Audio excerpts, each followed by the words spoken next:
আল্লাহর বান্দারা, জওয়ান যুবকেরা, ও আমার মা বোনেরা, ও আল্লাহর বান্দা বান্দিরা, ও জওয়ান যুবকেরা, ও আমার মা বোনেরা, আপনারা ওয়াজ আপনাদের জানা আছে। ও আমার ভাইরা, আল্লাহর বিখ্যাত একজন সুদখোর বান্দা, নাম হলো তার হাবিবে আজমি। জীবনে সারা জীবন সুদ খেয়েছে, সুদের কারবার করেছে।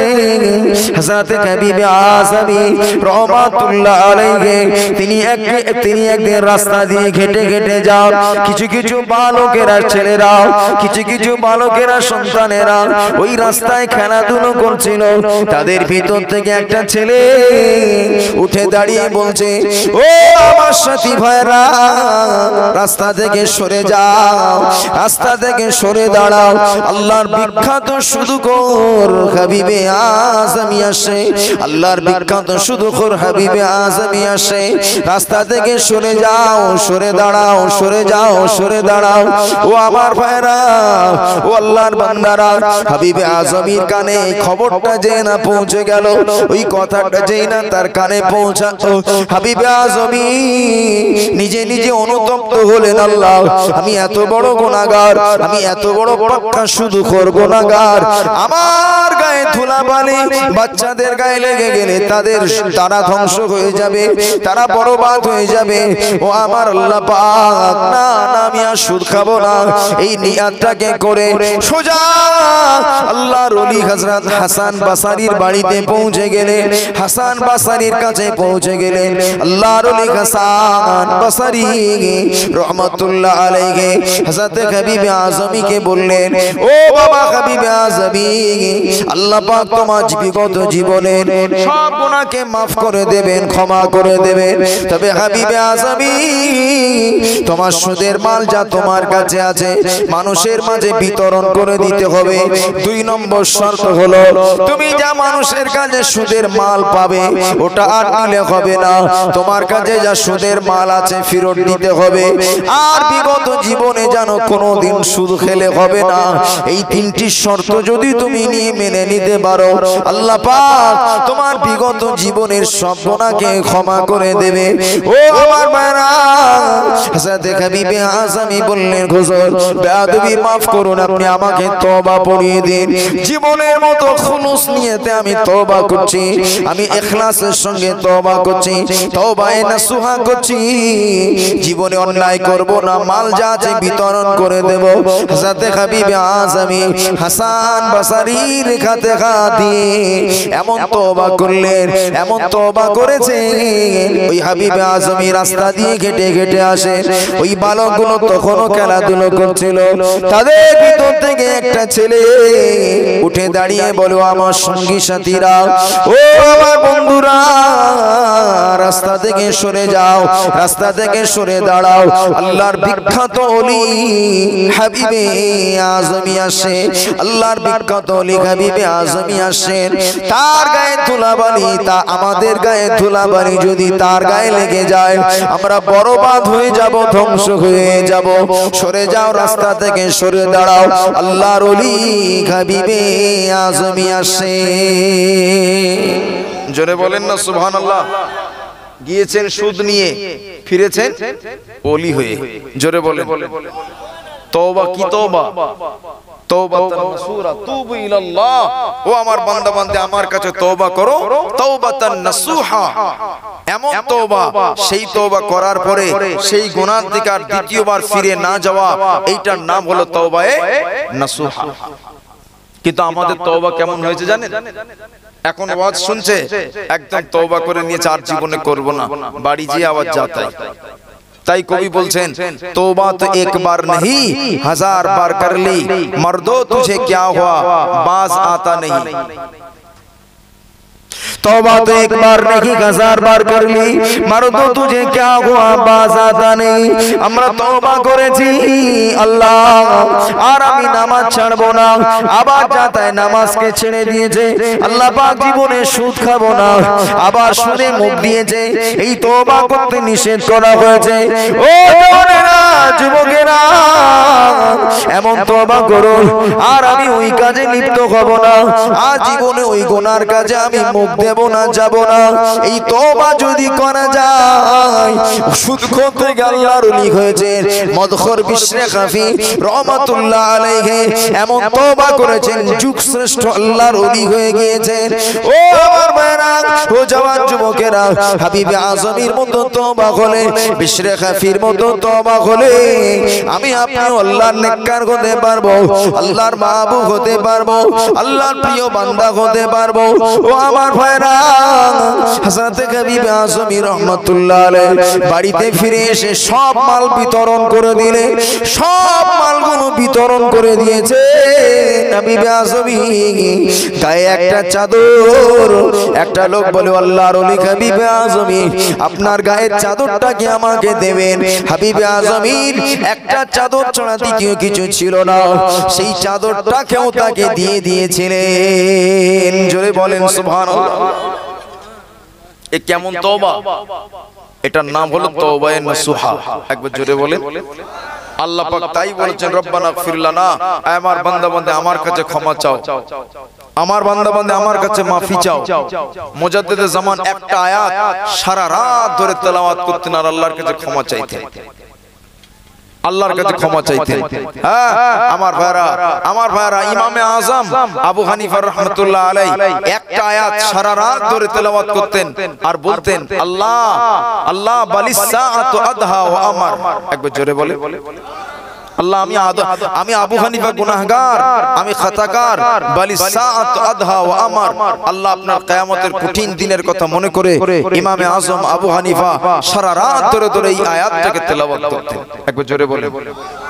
আমার ভাইরা, লেখক বর্ণনা করেন হাত্তায়া তুফানে হযরত ইমাম আযম আবু হানিফা আল্লাহর কাবা ঘরের চত্বরে বসে বসে এই আয়াতটা বারবার তেলাওয়াত করতে, ক্ষমা চাইতে গেলে ইমাম আযম আবু হানিফার তওবা ক্ষমা চাওয়াতে, ও আমার ভাইরা, ইমাম আযম আবু হানিফার চোখের পানিতে মনে হতো যেন আল্লাহর কাবা ঘরটা প্লাবন হয়ে যাচ্ছে, চোখের পানিতে গোটা কাবা ঘরটা প্লাবন হয়ে যায়।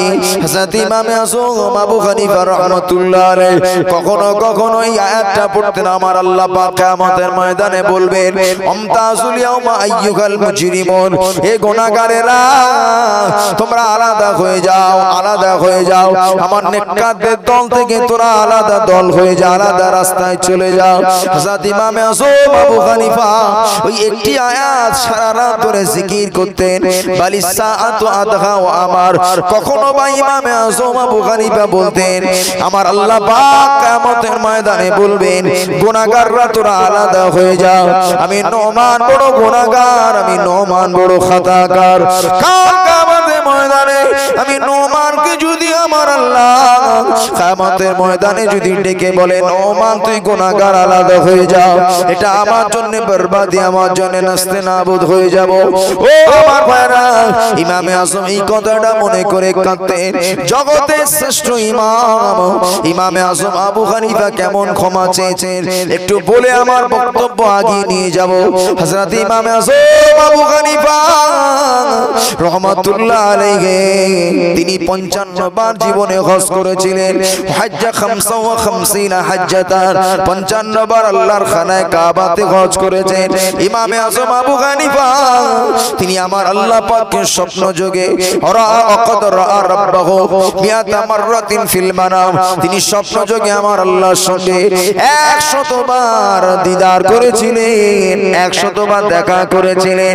ও আমার ভাইরা, ইমামে আযম আবু হানিফা 54 বার হজ হয়ে গেল, 55 বার হজের মাথায় ইমাম আযম আবু হানিফা বাড়িতে চলে গেলেন তথা আল্লাহর খানায় কাবা শরীফের মুতাওয়াল্লির কাছে চলে গেলেন। ও আল্লাহর কাবা শরীফের মুতাওয়াল্লি, আপনি একটু আল্লাহর কাবা ঘরের দরওয়াজার চাবিটাকে একটু খুলে দেবে, আমি কাবা ঘরের ভিতরে প্রবেশ করে 2 রাকাত নফল নামাজ আদায় করব, একটু কি আমাকে সময় করে দেবে? কাবার মুতাওয়াল্লি ঘরের দরওয়াজার চাবি খুলে দিয়ে বললেন, বললেন, ও আল্লাহর ওলি ইমামে আযম, আপনি শ্রেষ্ঠ ইমাম, আপনি অনেক খিদমত করেছেন, যান যান আল্লাহ পাকের কাবা শরীফের ভিতরে আপনার জন্য সারা রাতের জন্য খুলে দেওয়া হলো, আপনি নামাজ পড়ুন, ইবাদত করুন। ইমামে আযম আবু হানিফা কাবা ঘরে প্রবেশ করলেন। ফাকামা বাইনাল উমুদাইন, কাবা ঘরে দুই সুতুনের মাঝখানে, দুই খাম্বার মাঝখানে দাঁড়িয়ে পড়ে ইমামে আযম আবু হানিফা 2 রাকাত নফল নামাজের নিয়াত করেছেন। 2 রাকাত নফল নামাজের নিয়াত করলেন, ডান পায়ের উপরে ভর করে 15 পারা তেলাওয়াত করেছেন। সুম্মা রাকা ওয়া সাজাদা, তারপরে রুকু সাজদা করেছেন, উঠে দাঁড়িয়েছেন, আবার বাম পায়ের উপরে ভর করে আবার 15 পারা আল্লাহ পাকের কোরআন শরীফ তেলাওয়াত করলেন। 15 পারা তেলাওয়াত করে ইমামে আযম আবু হানিফা রুকু সাজদা করে ফাসাল্লামা, সালাম ফিরিয়ে দিয়ে ইমামে আযম আবু হানিফা আল্লাহর কাছে কাঁদতেছেন, রোনাজারি করছেন, আনা আব্দুল যায়ীফ, আল্লাহ আমি আপনার সবচেয়ে নিকৃষ্ট বান্দা। ও আমার আল্লাহ পাক, আমি আপনার নিকৃষ্ট বান্দা, আমি আপনার দুর্বল বান্দা, আমি আবু হানিফা বড় গুনাহগার, আমি আবু হানিফা বড় খাতাকার। মা আবাদনাকা হক ইবাদতি, আপনার হক অনুযায়ী আমি আবু হানিফা আপনাকে ইবাদত করতে পারি নাই, আমি আপনার হক অনুযায়ী ইবাদত করতে পারিনি। ও রব্বুল আলামিন, আল্লাহ পাক, আমি আবু হানিফাকে আপনি maaf করে দিন, ক্ষমা করে দিন, আমি আবু হানিফাকে আমাকে maaf করে দিন। ইমাম আযম আবু হানিফা রাহমাতুল্লাহ আলাইহি এত কান্না কেঁদেছেন।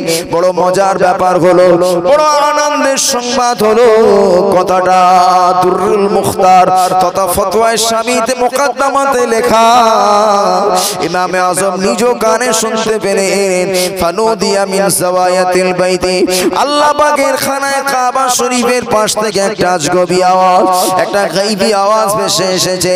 ও নুরমান ইবনে সাবিত, কেঁদো না, রোনাজারি করো না, কদ গফরনা লাকা, আমি আল্লাহ পাক আপনাকে জানিয়ে দিলাম আপনার জীবনের গুনাহকে আমি আল্লাহ ক্ষমা করে দিলাম। আর একটু জোরে হবে না? ইমামে আযমকে আল্লাহ বললেন, যাও আমি আল্লাহ তোকে maaf করে দিলাম, তোমাকে ক্ষমা করে দিলাম। ও নোমান, তার কান্না বন্ধ নেই, তিনি কেঁদেই যাচ্ছেন, রোনাজারি করছেন। আল্লাহ বললেন, অলিমানি তাবাআকা মিম্মান কানা আলা মাযহাবিকা ইলা ইয়াউমিল কিয়ামা, কিয়ামত পর্যন্ত যারা তোমার দল, তোমার এই মাযহাবকে মেনে যারা চলবেন, আমি আল্লাহ সকলকে maaf করে দিলাম। আর একটু জোরে বলা যাবে না? আমি আল্লাহ তোমাকে maaf করে নি, তোমার মাননেওয়ালা কিয়ামত পর্যন্ত সবাইকে ক্ষমা করে দিলাম। ইমামে আযম আবু হানিফা হাত নামিয়ে নিলেন, আল্লাহ তাকে maaf করেছেন, তার মাননেওয়ালা আমাদেরকে আল্লাহ ক্ষমা করেছেন। একবার জোরে বলে। আমার ভাইরা, এই ইমামে আযম আবু হানিফা এত বড় আল্লাহওয়ালা, তারপরও আল্লাহকে বলে আমি সবচেয়ে বড় গুনাহগার। একবার জোরে বলে। যেখানে তার কবর শরীফ আছে বাবা, তার মানাকিব আবু হানিফাতে লেখা হয়েছে, আমার ভাইরা, ওয়াখাতামাল কুরআনা ৭,০০০ যেখানে তার কবর, ওখানে দাঁড়িয়ে দাঁড়িয়ে তিনি ৭,০০০ বার আল্লাহর কোরআন শরীফ তেলাওয়াত করেছেন। জোরে বলেন।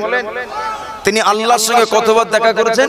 আকাদ রাআ রাব্বাহু মিআতা মাররাতিন ফিল মানাম, স্বপ্ন যোগে আল্লাহর সঙ্গে তিনি ১০০ বার দেখা করেছেন। আবু হানিফার জীবনে বহু ইবাদত ছিল, তারপরেও আবু হানিফা এত কেঁদেছেন, আল্লাহর কাছে ক্ষমা চেয়েছেন। একবার জোরে বলে। ছেলেরা, জওয়ান, যুবক, আল্লাহওয়ালা, মুরব্বিয়ানেরা, আমি আপনার কাছে তাই বলছিলাম, জীবনে গুনাহ করব বাবাজি, গুনাহ থেকে যদি ক্ষমা চাওয়া যায়, maaf হবে, ক্ষমা হবে। আল্লাহ পাক সেই শিক্ষা বান্দাকে দিয়েছেন, রব্বানা গফির লানা, ও আমার বান্দা বান্দিরা, তোমাদের নিজেদের জীবনের গুনাহের জন্য ক্ষমা চাও। ওয়ালি ইখওয়ানিনাল্লাযিনা সাবাকুনা বিল ঈমান, সাবাকুনা বিল ঈমান, যারা ঈমান নিয়ে কবরে গিয়েছে ওদের জন্য ক্ষমা চাও, ওদের জন্য মাফি চাও। আজকে আপনারা যে জন্য জলসা দিয়েছেন, আপনাদের প্রতিবেশী, আত্মীয় স্বজন, মায় মুরব্বি যারা কবরে, তাদের জন্য ক্ষমা চাওয়া হবে, তাদের জন্য ইসালের সওয়াব না করা হবে। ও আল্লাহর বান্দারা, জওয়ান যুবকেরা, ও আমার মুরব্বিয়ানেরা, সোনার মানিকেরা, ও মুরব্বিয়ানেরা, তাদের জন্য ক্ষমা চাওয়া হবে, মাফি চাওয়া হবে, তাদের জন্য ক্ষমা ভিক্ষা চাওয়া হবে। এখন একটা প্রশ্ন আমাদের আমাদের মধ্যে জেগে ওঠে। তাই তো সকল মানুষদের জন্য যদি আমরা ক্ষমা চাই মাফ হবে নাকি? একটা শর্ত আল্লাহ আমাকে আপনাকে দিয়েছেন, আমার বান্দা বান্দি আমি আল্লাহ পাক জানিয়ে দিলাম একটা শর্ত নিয়ে তোদের মাফ করব, যে দুনিয়ায় থেকে ঈমান নিয়ে যদি ঈমানওয়ালার জন্য ক্ষমা চায় তবে মাফ হবে, অন্যথায় ক্ষমা হবে না। একটা হলো আমরা যখন দুনিয়ায় আছি ঈমান নিয়ে আমাকে আপনাকে আব্বার জন্য ক্ষমা চাইতে হবে, যে ঈমান যদি থাকে আর এক ঈমানদারের জন্য ক্ষমা চাইলে মাফ হবে। আমার ভাইরা মনে করুন দুনিয়ায় যে দোয়া করছে যার জন্য তার ঈমান নেই, আর কবরে যে গিয়েছে উনি ঈমানওয়ালা, সওয়াব পৌঁছাবে। আবার দুনিয়ায় যিনি আছেন উনি ঈমানদার, কবরে যে গিয়েছেন সেই ঈমান নেই, কি গো সওয়াব যাবে? দাঁড়িয়ে যাবে, সওয়াব পৌঁছাবে না। সওয়াব পৌঁছাতে গেলে আমার ভাইরা উভয়কে ঈমানদার হতে হবে। উভয় যদি ঈমানদার হয় আল্লাহ ক্ষমা করবেন। একবার জোরে বলে, শর্ত কি? ঈমান। একবার জোরে বলে, ঈমান। সেই ঈমান আমার আপনার আছে তো? কি বলেন? বর্তমান যুগ সন্ধিক্ষণে আমার আপনার ঈমান আছে তো? কত বললেন মনে কেন? এখন আপনি বলতে পারেন ভাই ভাই জাহাঙ্গীর ভাই আপনি যে বলছেন ঈমান আছে কি নেই এটা জানবো কিভাবে? আমার ভাইরা একটা জিনিস যদি আমাদের মধ্যে হয় জানবেন ঈমানওয়ালা। আমার ভাইরা একটা জিনিস আমাদের মধ্যে যদি থাকে আমরা জানবো ঈমানওয়ালা। একবার জোরে বলে, আল্লাহ নবী পাক জামানের ১৫০০ বছর আগে উম্মতের মাঝে শুনিয়ে দিয়ে গেলেন, ও আমার উম্মতেরা, ও আমার উম্মতিরা, শেষ জামানায় ঈমান রাখা বড় দুষ্কর হয়ে যাবে, ঈমান রাখা বড় কষ্টকর হয়ে যাবে। সকালবেলা ঈমান হবে, ঈমানদার হবে, সন্ধ্যাবেলা কাফির হয়ে যাবে। সন্ধ্যাবেলা ঈমান নিয়ে আসবে তো সকালবেলা কাফির হবে। ও আমার সাহাবীরা, শেষ জামানায় তোমার ঈমান আছে কি নাই এটা যাচাই করার জন্য আমি রাসূলুল্লাহ একটি কুষ্টি পাথর রেখে গেলাম, একটা কুষ্টি পাথর রেখে গেলাম যাচাই করার, একটা যন্ত্র রেখে গেলাম। সাহাবীরা অবাক হলেন, আল্লাহ পাকের নবীর দিকে তাকিয়ে নবী আমার বলেছিলেন, সাহাবীরা, ও আমার সাহাবীরা, ইজা সাররাতকা হাসানাতুকা ওয়া সাআতকা সাইয়্যাতুকা, যখন তুমি ভালো কাজ করবে তোমার মধ্যে ভালো কাজ করার একটা আনন্দ তৈরি হয়ে যাবে। আজকের মাহফিল হচ্ছে, সবাই আসেনি বাবা, কিছু মানুষ এসেছেন, সবাই পৌঁছাতে পারেননি। ও আমার ভাইরা, ও আল্লাহর বান্দারা, যারা এসেছেন তারা খুশি, আনন্দিত, তারা আনন্দিত, তারা খুশি। এই আনন্দ প্রকাশ আপনার হৃদয়ে যখন হইতে থাকবে ভালো কাজ করার বিনিময়ে, ও আমার ভাইরা, অনেকে পৌঁছাতে পারেনি, হয়তো দোকানপাট বাজারে জলসা কেন্দ্রিক বাজার বসলে দেখবেন দলে দলে বাজারে ঘরে বাজারে ঘোরাফেরা করে। ও আমার ভাইরা, বিশ্বনবী তাই বলেছেন, ওয়াইজা সাআতকা সাইয়্যাতুকা, অন্যায় করলে, পাপের কাজ করলে তার ভিতরে আলাদা ক্যালকুলেশন হবে। অন্যায় কাজ করলে, পাপের কাজ করলে তার মধ্যে কষ্ট হবে, হৃদয়টা কাঁদবে, আল্লাহ আমি গুনাহ করে ফেলেছি, অন্যায়টা করে ফেলেছি, অপরাধ করে ফেলেছি। এই দুটি জিনিস বান্দা বান্দির মধ্যে যখন ক্যালকুলেশন হবে, বান্দা ভালো কাজ করবে এটা স্বাভাবিক, আমার আপনার ভিতরে গুনাহ হবে এটাও স্বাভাবিক। তবে ভালো কাজ করলে আনন্দিত হব, অন্যায় হয়ে গেলে ক্ষমা চাইবো, ক্ষমা করব, ক্ষমা চাইবো। অন্যায় হয়ে গেলে দুঃখ হবে, অন্যায় হলে অনুতপ্ত হবে, এটা আমার জন্য অন্যায় ছিল, অপরাধ ছিল। আল্লাহ নবী ১৫০০ বছর আগে জানিয়েছেন, ভালো কাজ করে ঈমানদার যদি আনন্দিত হয়, অন্যায় করে যদি ঈমানদার দুঃখ পায়, বান্দা বান্দি যদি দুঃখিত হয়, আমি রাসূল জানিয়ে দিলাম, ফাআনতা মুমিন, তুমি হলে ঈমানদার। ঈমান আছে কিনা যাচাই করার জন্য দুটি জিনিস, ইজা সাররাতকা হাসানাতুকা, ভালো হলে আনন্দ হবে, আর অন্যায় করলে ওয়াইজা সাআতকা সাইয়্যাতুকা, অন্যায় হয়ে গেলে সেই বান্দাটা ব্যথিত হবে, দুঃখ পাবে। এটা হলো ঈমানের লক্ষণ। একবার জোরে বলে, আর একটু জোরে হবে না? এখন বললে তো গায়ে লেগে যাবে বাবাজি। দেখেন না গ্রামে গঞ্জে বাজার আপনার ফেরিওয়ালা ঢোকে না, ঢোকে না? আপনাদের তো একদম সরবেড়িয়া মার্কেটের কাছেই বাড়ি, আপনাদের দিকে মনে হয় ফেরিওয়ালা টোলা ঢোকে না? ঢোকে? মাছ ব্যাপারী ঢোকে? মাছ ব্যাপারী ফেরিওয়ালা সব গ্রামে গ্রামে ঢুকছে। বাজার করে কারা বাবা? ছেলেরা না মেয়েরা? হ্যাঁ, মেয়েরা করে না? মনে হয় যেন খালাতো ভাই এসেছে। মনে হয় ওরা একেবারে নিকটস্থ আত্মীয়। কি খ্যাতি, কি সম্পর্ক! বাজার করছে, নিচ্ছে বেপরদা ভাবে। আহারে আল্লাহর বান্দারা, এই মেয়েটার সারা জীবন এরকম অন্যায় করে গেল, জীবন অনুশোচনা হলো না, তাই তো পরপুরুষকে তো দেখতে নেই। এই দেখতে আছে আল্লাহর নবীর হযরত আব্দুল্লাহ ইবনে উম্মে মাকতুম একজন অন্ধ সাহাবী। কিছুদিন আগে আমার ছাত্রদের হাদিসটা পড়ালাম। অন্ধ সাহাবী আব্দুল্লাহ ইবনে উম্মে মাকতুম আসছেন, হুজুরের বিবিরা বসে আছেন। বিবিরা বলে, আল্লাহর রাসূল বললেন, ও বিবিরা পর্দায় চলে যাও। বিবিরা বলছে, হুজুর যিনি আসছেন উনি তো অন্ধ, আমাদেরকে তো দেখতে পান না। আল্লাহর নবী বললেন, তোমরা তো অন্ধ ব্যক্তিকে দেখতে পাচ্ছ। একবার জোরে বলে, এটাই হলো পর্দার খেলা, এটাই গুনাহ। আমার ভাইরা, জওয়ান যুবকেরা, ও আল্লাহর বান্দা বান্দিরা, ও আমার মা বোনেরা, ও জওয়ানেরা, যুবকেরা, ও আমার মা বোনেরা, আল্লাহর নবী ১৫০০ বছর আগে মদিনার মসজিদে নববী শরীফে সাহাবীদিগকে বলেছিলেন, আমার সাহাবীরা, আমি আল্লাহর নবী জানিয়ে দিয়ে গেলাম, শুনে রাখো, জেনে রাখো, বেপরদা হলে জাহান্নামী হয়ে যাবে, দোজখী হয়ে যাবে, জান্নাতের সুঘ্রাণ মিলবে না, পাবে না। আল্লাহর নবী ১৫০০ বছর আগে জানিয়ে দিয়েছেন, রুব্বা নিসাইন কাসিয়াতিন আরিয়াতিন মাইলাতিন মামিলাতিন লাম ইয়াতিবনির রিহাল জান্নাতি ইয়াউমাল কিয়ামাহ।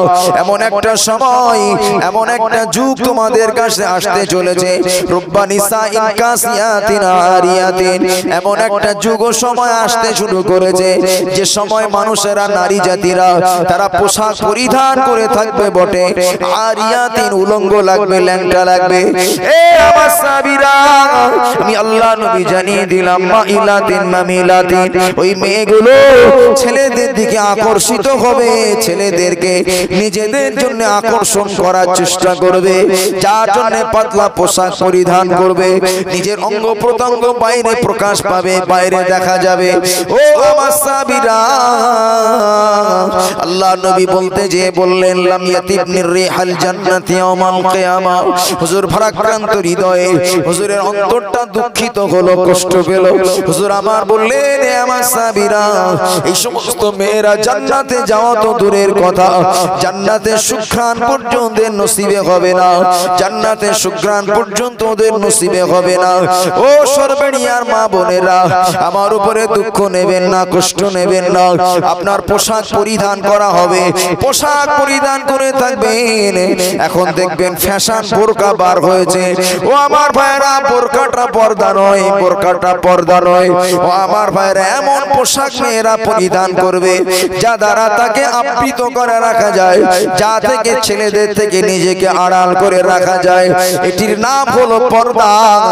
আল্লাহ পাক কোরআন শরীফে বলেছেন, কারনা ফি বুয়ুতিকুন্না, ও মেয়েরা ঘরের মধ্যে অবস্থান করো, ওয়ালা তাবাররাজনা তাবাররুজাল জাহিলিয়াতিল উলা, না না, বেহায়া বেলুজ্জাটের মতো, আইয়ামে জাহিলিয়াতের যুগের মতো ও নারী জাতিরা ঘোরাফেরা করবে না, এই রকম বেপরদা ভাবে ঘোরাফেরা চলাফেরা চলবে না, করবে না। এটা আল্লাহ পাকের কোরআনের বিধান, এটা আল্লাহ পাকের সিদ্ধান্ত, আল্লাহর কোরআনের বিধান।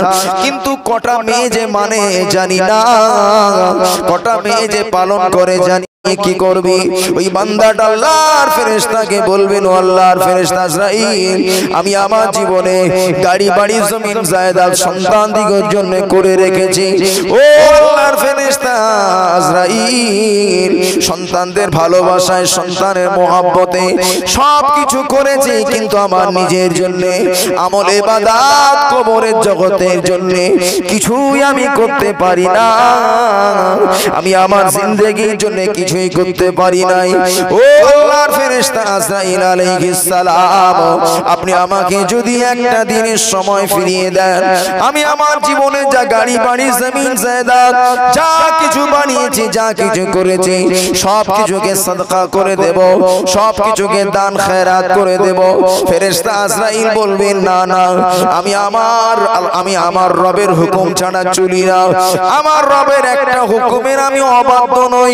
ও আল্লাহর বান্দা, তুমি কি জানো না আল্লাহ পাক কোরআন শরীফে জানিয়েছেন, লা ইজা জা আজালুহুম ইজা জা আজালুহুম লা ইস্তাখিরুনা সাআতাও ওয়া লা ইস্তাকদিমুন। বান্দা যখন মৃত্যুর সময় হয়ে যাবে, এক সেকেন্ড মৃত্যু আগে হবে না, একটা সেকেন্ড পরেও হবে না, যথারীতি যথা সময়ে মৃত্যু হবে। ও আল্লাহর বান্দা, আমি তোমাকে এক সেকেন্ড সময় বেশি করতে পারবো না, দেরি করতে পারবো না। আমি যদি তোমাকে এক সেকেন্ডের মৃত্যুকে বিলম্ব করি, তাহলে আমার আল্লাহ পাক রহমতের দরওয়াজা থেকে, ফেরেশতাদের দফতর থেকে আমার নামটাকে কেটে বাদ দিয়ে দেবে।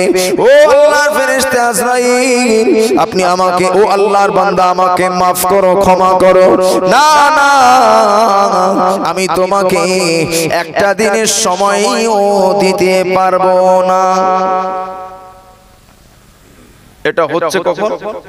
একটু আওয়াজটা বাড়িয়ে দেন, চাপা এমনি ঠিক আছে, একটু আওয়াজ বাড়িয়ে দেন। আমি আপনাকে একটা দিনের সময়ও দিতে পারবো না, একটা দিনের সময়ও দিতে পারবো না। ও আল্লাহর ফেরেশতা আজরাইল, হ্যাঁ, আমি আপনাকে একটা দিনের সময়ও দিতে পারবো না। একবার জোরে বলে। আল্লাহর বান্দারা, জওয়ান যুবকেরা, ও আমার মা বোনেরা, কান খুলে শুনে রেখে দিন বাবাজি, আল্লাহর বান্দারা, একটা দিনের সময়ও হবে না, দেবেন না, একটা দিনের সময় হবে না, দেবে না, সময় পাওয়া যাবে না। তাই তো আমি আপনার কাছে রিকোয়েস্ট করব বাবাজি, সময় থাকতে আল্লাহর কাছে তওবা করুন, সময় থাকতে আল্লাহর কাছে ক্ষমা চান।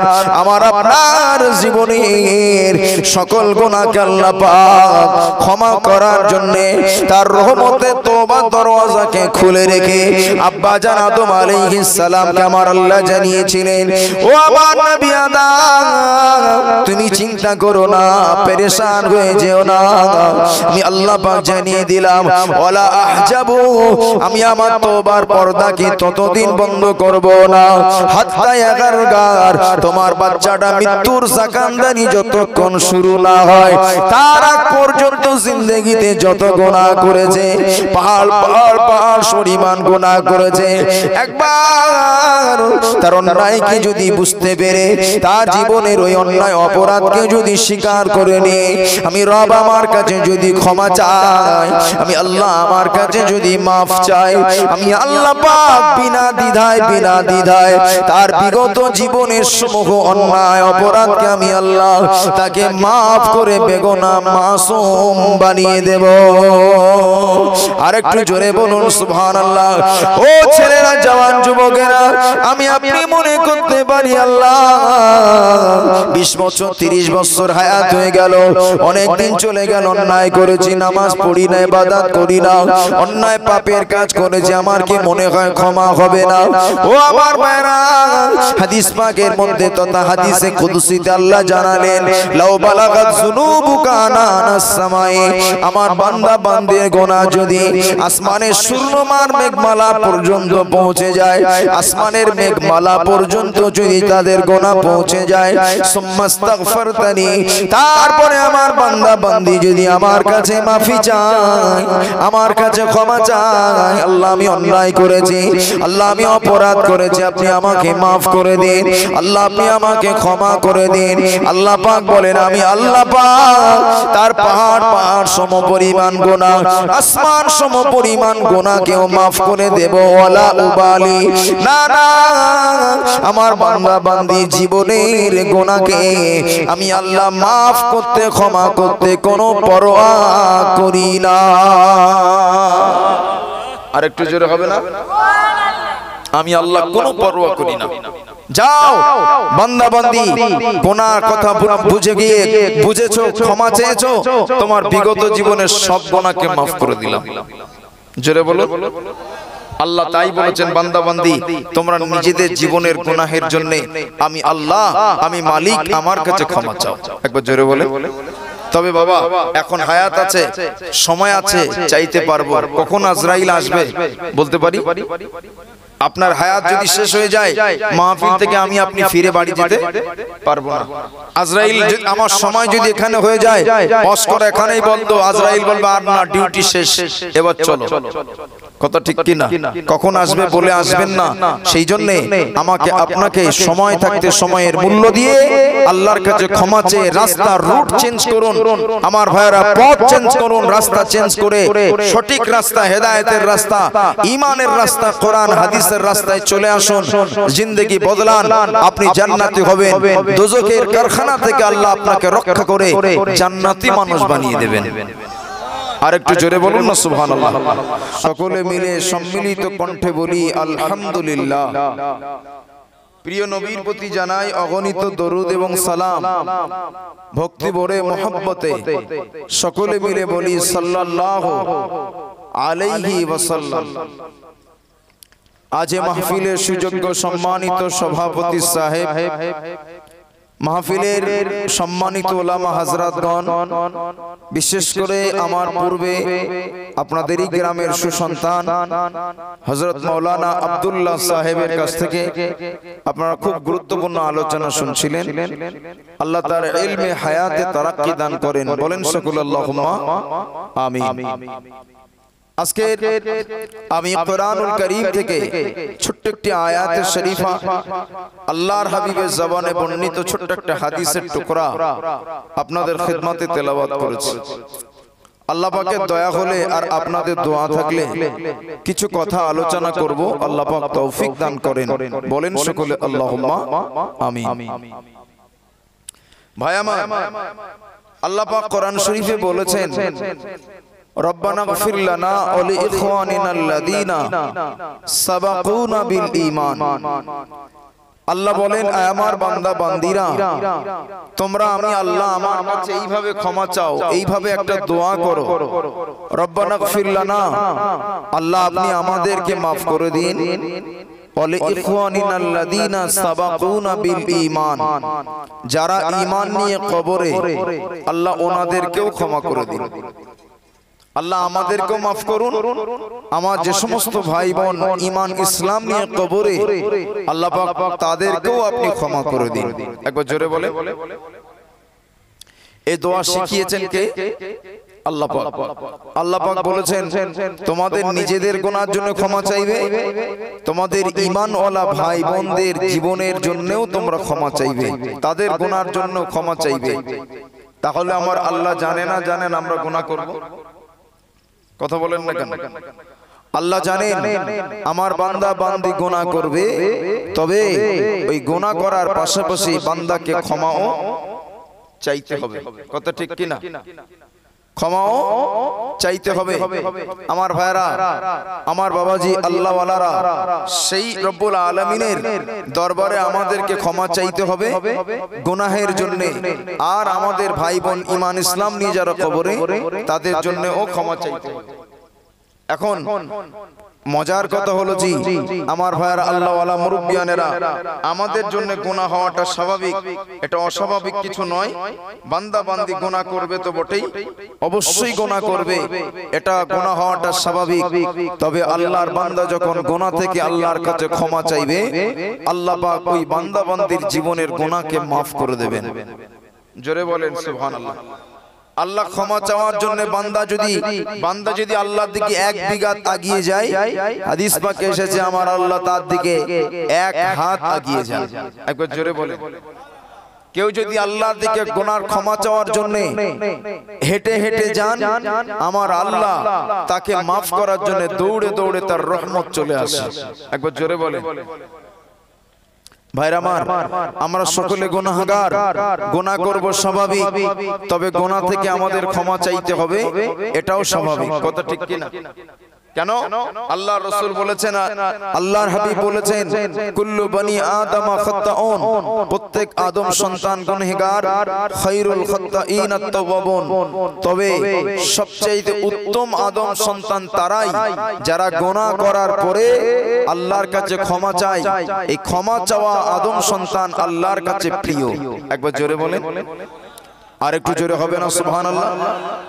আমার ভাইরা, আল্লাহ পাকের দরবারে আল্লাহ পাকের যে সমস্ত আদম সন্তান আল্লাহর কাছে গুনাহ করার পরে ক্ষমা চায়, আল্লাহর নবী বলেন, আত-তাইবু মিনাজ যামবি কামান লা যামবা লাহু, যে গুনাহ থেকে ক্ষমা চায় আল্লাহর কাছে, ওই লোকটা তওবাকারী আদম সন্তান সেই ব্যক্তির নাই, কামান লা যামবা লাহু, যার জীবনে কোনো গুনাহ নেই, আল্লাহ সেই রকম নিষ্পাপ বেগুনাহ মাসুম বানিয়ে দেন। আরো জোরে বলা যায় না?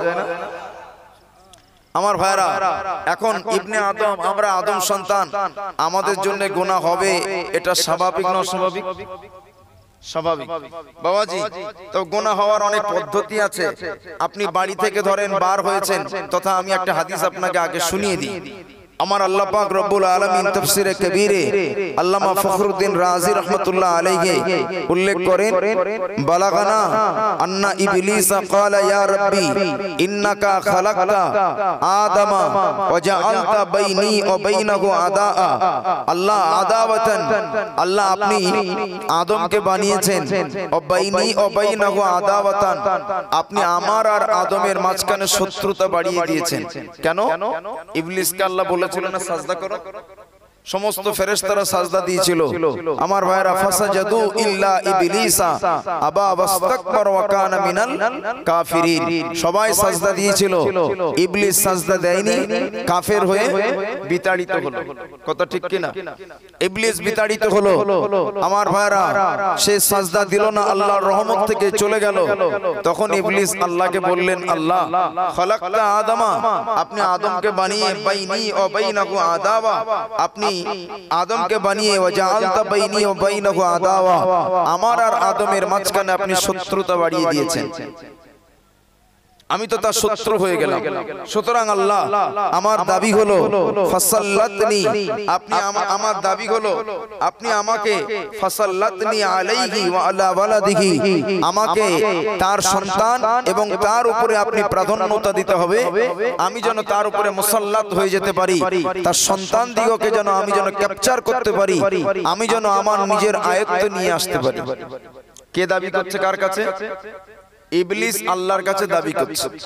আমার ভাইরা, আল্লাহ ওয়ালা মুরব্বিয়ানেরা, আমার আল্লাহ পাক আল্লাহ সুবহানাহু ওয়া তাআলা বললেন, যা, আমি আল্লাহ পাক তোকে জানিয়ে দিলাম, জাআলতু সুদুরহুম মাসাকিনা লাকা, আমি আল্লাহ পাক তোর থাকার জায়গা আদম সন্তানদের সিনার ভিতরে করে দিলাম। কোথায়? সিনার ভিতরে। ইবলিস বলে, আল্লাহ এটুকু দিলে হবে না, ক্বালা রাব্বি জিদনি, সে বলছে আল্লাহ আপনি আমার আরেকটু বাড়িয়ে দিন, আরেকটু বাড়িয়ে দিন। আমার আল্লাহ বললেন, লা ইউলাদু ওয়ালাদুন লিআদামা ইল্লা ওয়ালাদুন লাকা আশারা, আদম সন্তান একটা বাচ্চা পৃথিবীতে জন্ম দেবে, আমি আল্লাহ তোকে 10টা বাচ্চা দেব। কটা দেব? মানে আমাদের চাইতে ওরা 10 গুণ বেশি। আল্লাহ বলছেন 2 নম্বর পাওয়ার আল্লাহ ইবলিসকে দিয়ে দিলেন। ইবলিস তারপরে বলছে, আল্লাহ জিদনি, আরেকটু বাড়িয়ে দিন, আল্লাহ আমার ক্ষমতা আরেকটু বাড়িয়ে দিন, শুধু আমার 10টা বাচ্চা হলে আদম সন্তানকে আমি জাহান্নামী বানাতে পারবো না। আল্লাহর কাছে ইবলিস বলে, আল্লাহ ক্বালা রাব্বি জিদনি, আল্লাহ আরেকটু বাড়িয়ে দিন। ক্বাল, আল্লাহ বললেন, তাজরি মিনহু মাজরাদ দাম, আমি আল্লাহ তোকে জানিয়ে দিলাম আদম সন্তানদের শিরা উপশিরার মধ্যে তুই চলাচল করতে পারবি। ইবলিস বলে, আল্লাহ ক্বালা রাব্বি জিদনি, আল্লাহ আরেকটু বাড়িয়ে দিন, আল্লাহ আরেকটু বাড়িয়ে দিন, আল্লাহ আমাকে আরেকটু বাড়িয়ে দিন, আমি যেন তাদের জীবনের কৃত কর্মের মধ্যে লিপ্ত হয়ে তাদের সঙ্গে কাজ করতে পারি। আপনি খানা খাবেন, শুরুতে যদি বিসমিল্লাহ না বলেন, শয়তান একসঙ্গে মিলে আপনার সঙ্গে খাদ্য খাবে না? খাবে, আপনার খানার সঙ্গে হাজির হয়ে যাবে। হ্যাঁ আমার ভাইরা, আপনার কর্মের মধ্যে লিপ্ত হয়ে যাবে। ইবলিস খুব খুশি হয়ে বেরিয়ে যাচ্ছে, কারণ আদম সন্তানের শিরা উপাসনা তার কাজের সঙ্গে যদি আমি লিপ্ত হতে পারি, আমি আদম সন্তানকে জাহান্নামী বানাবো, এটা কোনো থুড়ি, এটা কোনো কষ্টের হবে না, এটা আমার জন্য অনেক সহজ হবে। আল্লাহর বান্দারা, জওয়ান যুবকেরা, ও আল্লাহর বান্দারা, আমাদের আব্বা জান হযরত আদম আলাইহিস সালাম আমার আল্লাহ পাকের কাছে প্রশ্ন করলেন, ওগো আমার আল্লাহ পাক, আপনি আদম, আমি আদম, আমার আর ইবলিসের মাঝখানে আপনি শত্রুতা বাড়িয়ে দিয়েছেন। ওগো আমার আল্লাহ পাক, হযরত আদম আলাইহিস সালাম শাকা আদম ইবলিস ইলাল্লাহ তাআলা, আব্বা জান হযরত আদম আলাইহিস সালাম আমার আল্লাহর কাছে শিকায়ত করলেন, ও রব্বুল আলামিন, আল্লাহ পাক, ইয়া রব, আয় আমার মালিক আল্লাহ, ইন্নাকা খালাকতা ইবলিসা ওয়া জাআলতা বাইনি ওয়া বাইনাহু আদাওয়া, আপনি ইবলিসকে বানিয়ে আমার আর ইবলিসের মাঝখানে আপনি শত্রুতা বাড়িয়ে দিয়েছেন। ওগো আমার আল্লাহ পাক, আপনি যে তাকে আমার উপরে প্রাধান্যতা দিয়ে দিয়েছেন, আমার সন্তানগুলো জাহান্নামী হয়ে যাবে আল্লাহ, আর আল্লাহ তারা দোজখী হয়ে যাবে। তাদের বাঁচার রাস্তা কি, তাদের বাঁচার পদ্ধতি কি, বাঁচবে কিভাবে? ইবলিস আমার সন্তানগুলোকে প্ররোচনা দিয়ে জাহান্নামী বানিয়ে দেবে।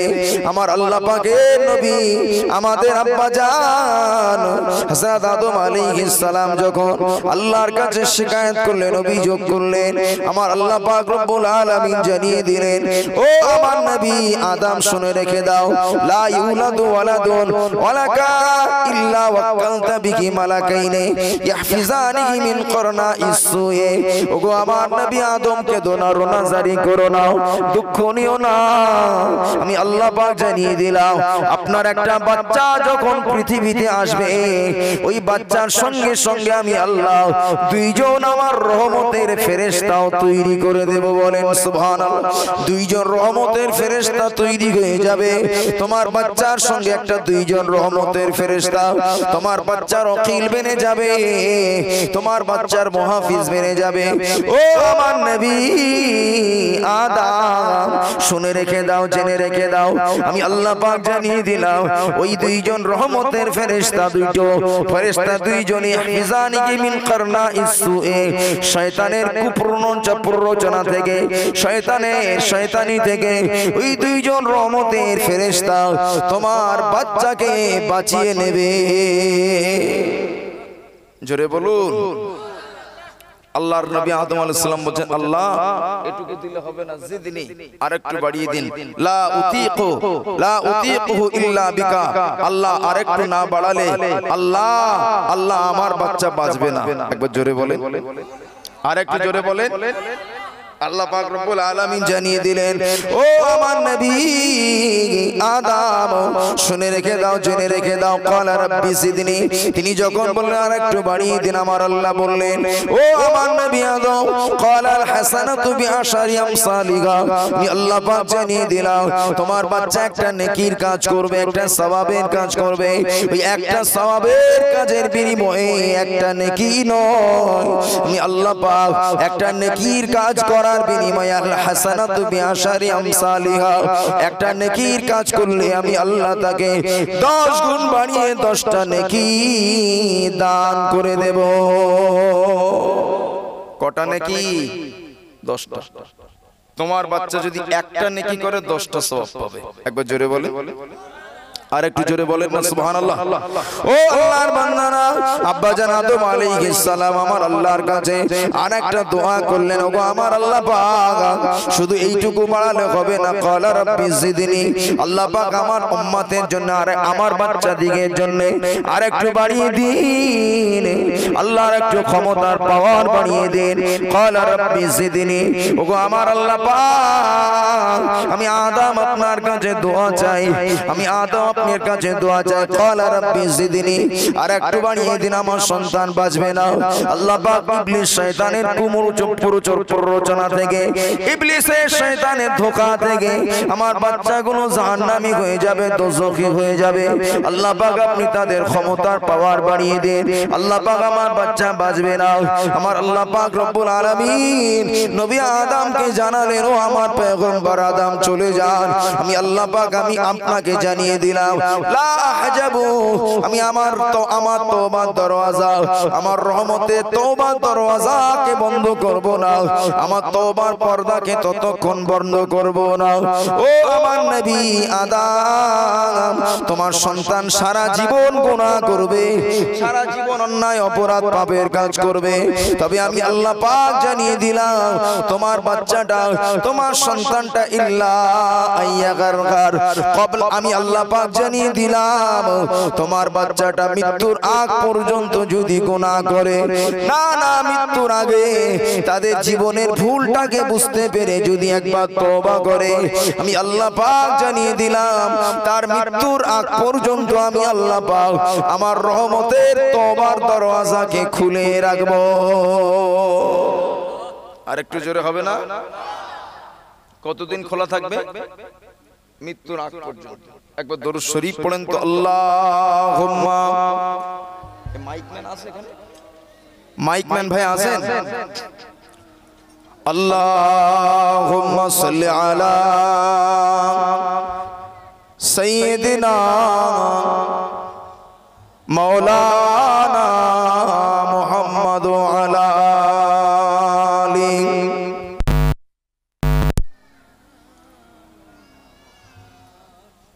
मेरी आंखों के पुतली में जलो मोहम्मद का, मेरे दिल की आईना में नक्शा गे मोहम्मद का।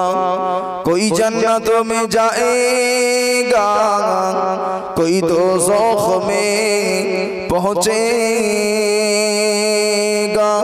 मदीने की तरफ दौड़ूंगा दीवाना मोहम्मद का। अल्लाहुम्मा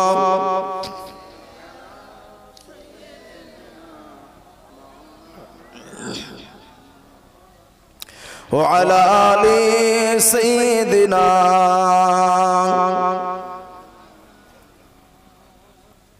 কতদিন তওবার দরওয়াজা খোলা থাকবে বাবাজি? হাত্তা ইয়াগারগার, আমার ভাইরা, তবে ইন্দাল গারগারা মানে একেবারে মৃত্যুর আগে, মনে করুন ঘড়ঘড়ানি আওয়াজ শুরু হয়ে গেছে, মৃত্যুর সময় একটা ঘড়ঘড়ানি গলার কাছে আওয়াজ হয় না, হয় না?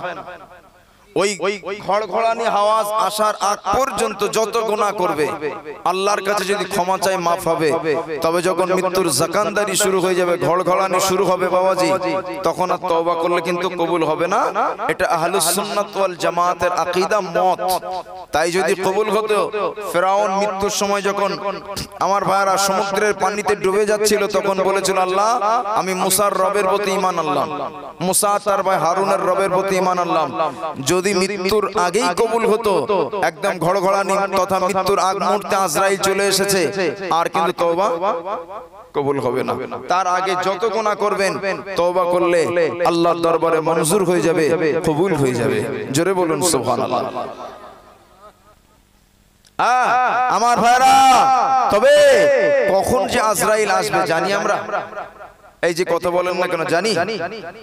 আল্লাহর বান্দারা, জওয়ান যুবকেরা, ওগো আমার মুরব্বিয়ানেরা, মৃত্যু কখন আসবে বলে আসবে না, কখন মৃত্যু আমার কাছে হাজির হবে, আপনার কাছে মওজুদ হয়ে যাবে বলে আসবে না। আল্লাহর ফেরেশতা আজরাইল বান্দার কাছে চলে আসবে, বান্দার জানটাকে কবজ করবে, বান্দার জীবনটাকে নিয়ে চলে যাবে, বান্দার রূহটা তার দেহ থেকে বার করে নিয়ে চলে যাবে। আল্লাহ পাকের ওই বান্দাটা ফেরেশতা আজরাইলকে দেখে তার কলিজাটা শুকিয়ে যাবে, কলিজার পানি শুকিয়ে যাবে। ও আল্লাহর ফেরেশতা আজরাইল, এত তাড়াতাড়ি আমার বাড়িতে কেন এসেছেন? এত তাড়াতাড়ি আমার কাছে কেন এসেছেন আজরাইল? মনে হয় আমার জীবনের বিদায় ঘন্টা বেজে গিয়েছে। ও আল্লাহর ফেরেশতা আজরাইল, আমগিল্লি সানাতার, আপনি আমাকে 1 বছরের সময় দেন, আপনি আমাকে 1টা বছরের সময় দেন। ফেরেশতা আজরাইল বলবো, আল্লাহর বান্দা, আমি তোমাকে 1 বছরের সময় দিলে কি করবে? 1 বছরের সময়ের ব্যবধানে তুমি কি করবে? ওই বান্দাটা বলতে থাকবে, আজরাইল, আপনি যদি আমাকে 1টা বছরের সময় দেন, ওই 1টা বছরের সময়ের ব্যবধানে আমি আল্লাহর খানা কাবা শরীফে হজে যাব, হজ পাকটা পালন করব। আমার জীবনে হজ ফরজ হয়েছিল বটে, কিন্তু না না, আমি হজটাকে পালন করতে পারিনি। ও ফেরেশতা আজরাইল, আপনি আমাকে যদি 1টা বছর সময় দেন, ওই 1টা বছরের ভিতরে আমি খানায় কাবাতে হজ পাকটাকে সমাধা করব। ফেরেশতা আজরাইল বলবেন, ও আল্লাহর বান্দা, আমি আপনাকে 1 বছরের সময় দিতে পারবো না, আমি যে তোমাকে 1 বছর সময় দিতে পারবো না। ওই বান্দাটা, ফেরেশতাটা, ওই বান্দাটা আল্লাহর ফেরেশতা আজরাইলের কাছে বলবেন, আজরাইল, আপনি যদি আমাকে 1 বছরের সময় না দেন, আমি হিল্লি সাহারা, আপনি আমাকে 1 মাসের সময় দেন। আল্লাহ পাকে ফেরেশতা বলবেন, ও আল্লাহর বান্দা, 1 মাসের সময় নিয়ে কি করবে? 60 বছর, 70 বছর, 100 বছর হায়াত পেয়েছিলে। ও আল্লাহর বান্দা, আজকে মৃত্যুর সময় তুমি আমার কাছে 1টা মাসের সময় কেন চাইছো? ওই বান্দাটা বলবে, ভাই আজরাইল, সরবেরিয়ার মসজিদে কত আযান হয়েছিল, কিন্তু আমি কোনোদিন আযানের জবাব দিয়ে মসজিদে নামাজ পড়তে যাওয়ার সময় পাইনি। ও আল্লাহর ফেরেশতা আজরাইল, রমজান মাস প্রতি বছর পার হয়ে যেত, কিন্তু না না, ওই রমজান মাসে আমি রোজা রাখতে পারি নাই। ও আল্লাহর ফেরেশতা আজরাইল, 1 মাস যদি আপনি আমাকে সময় দান করেন, ওই 1টা মাস আমি রোজা রাখবো, 1টা মাস আমি নামাজ আদায় করব, আল্লাহকে খুশি রাজি করব। আল্লাহ পাকের ফেরেশতা আজরাইল, 1টা মাসের সময় কি আমার হবে নাকি? ফেরেশতাকে আমার ফেরেশতা আজরাইল বলবেন, ও আল্লাহর বান্দা, না না, আমি তোমাকে 1টা মাসের সময় দিতে পারবো না, 1টা মাসের সময় আমি তোমাকে দিতে পারবো না। আল্লাহর ফেরেশতা আজরাইলকে ওই বান্দাটা মৃত্যু বিছানায় শুয়ে থাকা ওই ব্যক্তিটি আফসোস করে বলবেন, ফেরেশতা আজরাইল, আমগিল্লি ইয়াউমা, আমগিল্লি ইয়াউমা, আমগিল্লি ইয়াউমা, আমগিল্লি ইয়াউমা। ও আল্লাহর ফেরেশতা আজরাইল, আজকে দিনে আমাকে 1টা দিনের সময় দিন, 1টা দিনের হায়াত আমাকে ফিরিয়ে দিন। ফেরেশতা আজরাইল বলবেন, ওই আল্লাহর বান্দা, তুই আমার কাছে 1 বছরের সময় চেয়েছিস, আমি দিই না। তুই আমার কাছে 1 মাসের হায়াত চেয়েছিস, আমি দিই না। তুই আমার কাছে 1টা দিনের হায়াত নিয়ে কি করবি? এত বছর চলে গেল, এত দিন হায়াত পেলি, কিন্তু 1টা দিনের সময়